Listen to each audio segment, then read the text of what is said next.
Hey guys, welcome back to Previa Alliance. It's Sarah. And Whitney. Another fan favorite.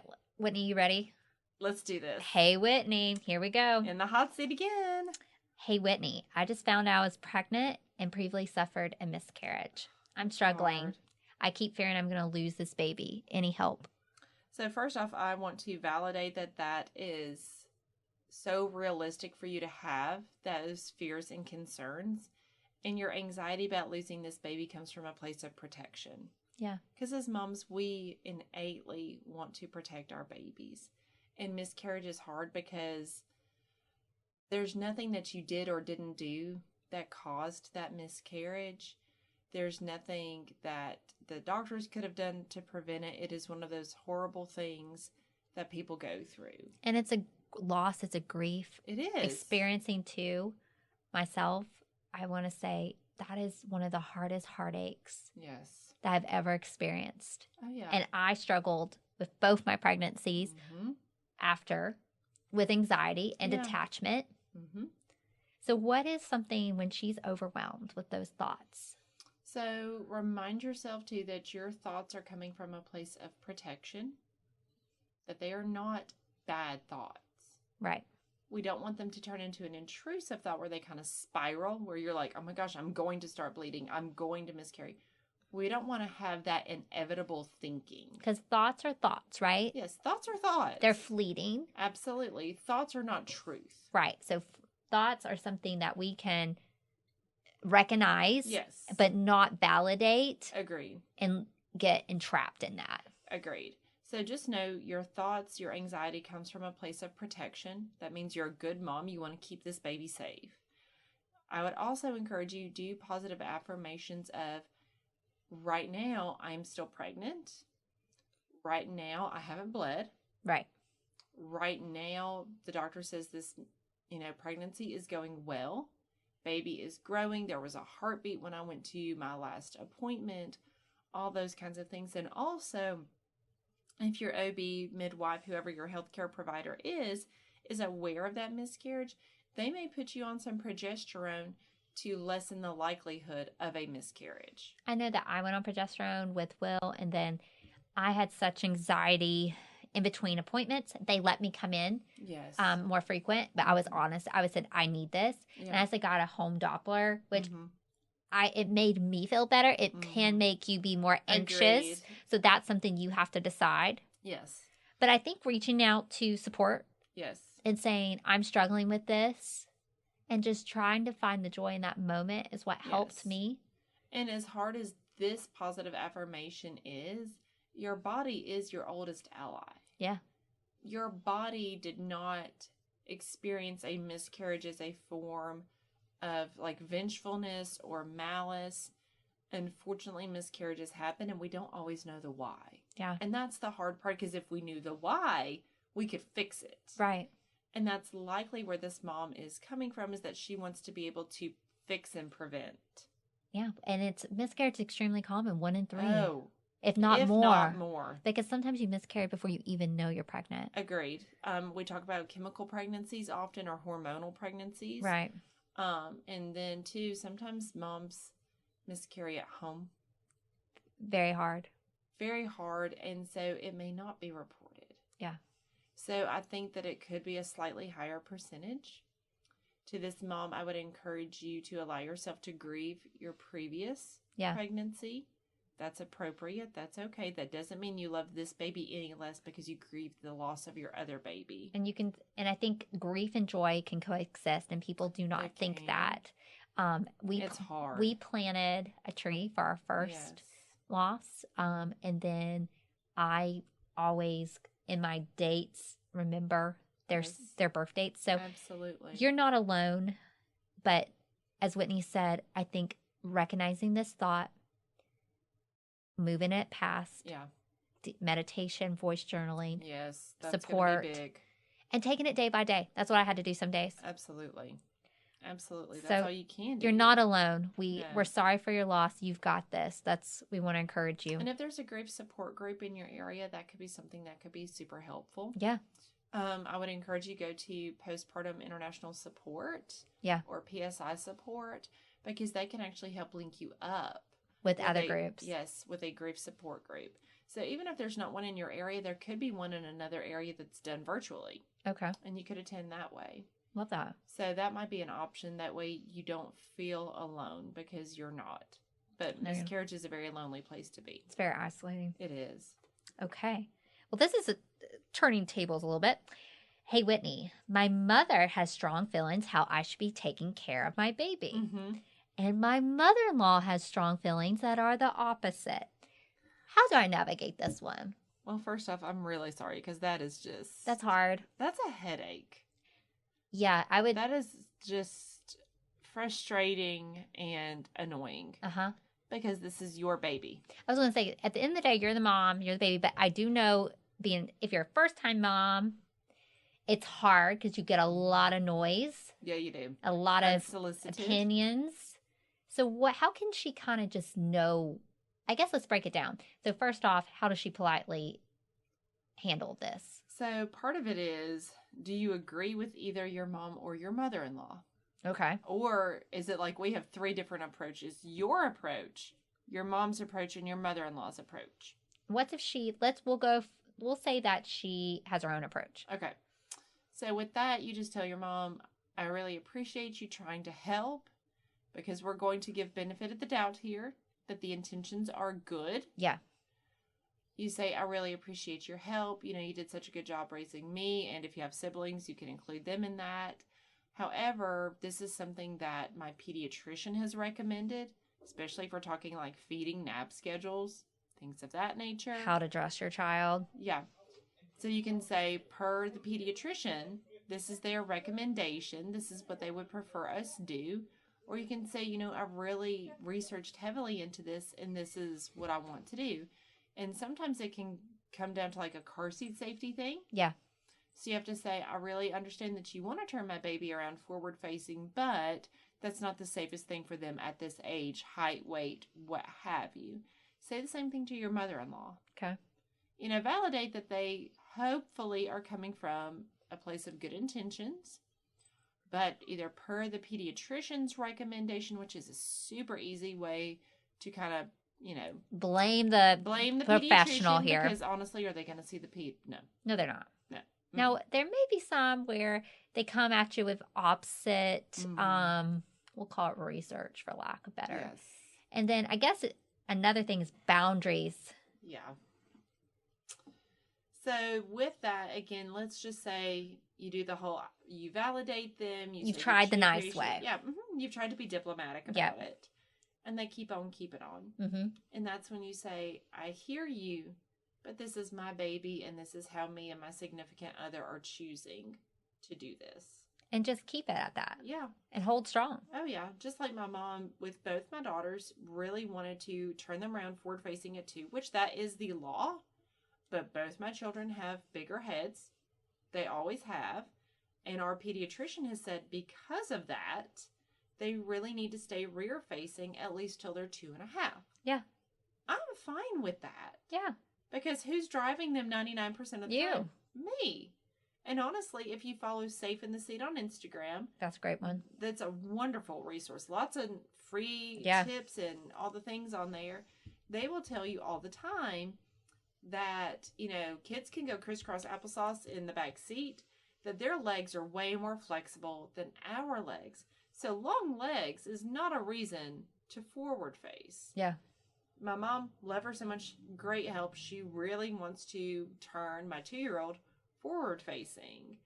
And I'm just like, nope, we haven't had our 2-year checkup yet with the doctor. But just like her older sister, we're probably going to rear face until 2.5. Yeah. So you just held that boundary. Oh, yeah. You recognize. Because it's a safety thing for us. And then even if it's not safety and it's just like, I don't want to do it. Yeah. I don't want to do what you're telling me to do. Absolutely. I think it's still fine to say, this is my child. Yeah. Thank you. Mm-hmm. And I think just holding strong. Oh, yeah. And I know it's hard in the postpartum period or even pregnancy period. You got all the hormones. Mm-hmm. But give them the benefit of the doubt. Yeah. Hold strong. Blame a professional if nothing else. Or at the end of the day, this is how I'm going to dress little Billy. Because I'm the mom and this is what I'm choosing. Or, I want to keep my kids rear facing because I just want to keep them rear facing. Yeah. So you're not alone in this to this mom. I think This is a lot of It things. happens. It happens. It does not mean they're trying to come Parent at your you child. or parent your child. It's just sometimes it was done to them. They do it to you. They feel. And yes, that comes it's a back cycle. to a generational thing too. And things have changed. Yeah. Because I have seen pictures of me as a baby back in the 80s where, like, I was sleeping on my belly. There were stuffed animals everywhere. There was a blanket or two on me. Oh, yeah.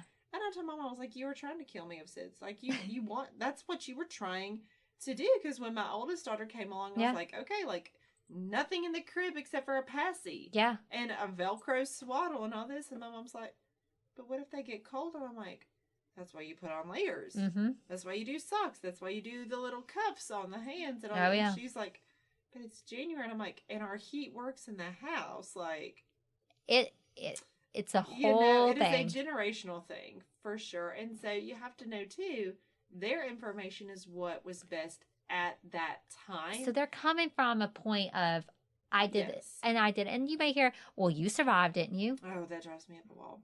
But now we know better, we do better. So hang on to that. Where we're at, we know better. We have resources. Yes. Blame it on the professional at the end of the day. Yep. Oh, it's so easy, much easier to do it that way. All right, the next one. I feel like my friends without kids and I are drifting apart. Any advice here, Whitney? This one's I hate to say this hard. Is pretty common because now that you have a child, you're strapped to feeding and nap schedules. Yeah. And when your child gets older, most likely extracurriculars. Sports, Sports, dance, school functions, all the things. So unfortunately, your schedule is not as free as it used to be. So let's just call it for what it is. You're not sleeping the way you used to sleep. Oh, good heavens, no. You're not probably able to go out like you used to go out. Oh, no. And I think it even probably changes once you're trying to get pregnant.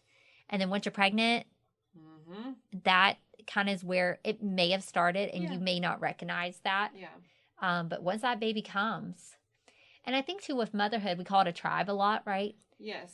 And it's your friends with kids have lived it in trenches with you. Yep. There's kind of like, you text me, I don't respond for a couple hours. I'm not mad at you. Yeah. Maybe, my friend's holy hell's break close at the house. Yeah. And I'm just now coming surfacing back up. Yeah, a dumpster fire going on. Yeah.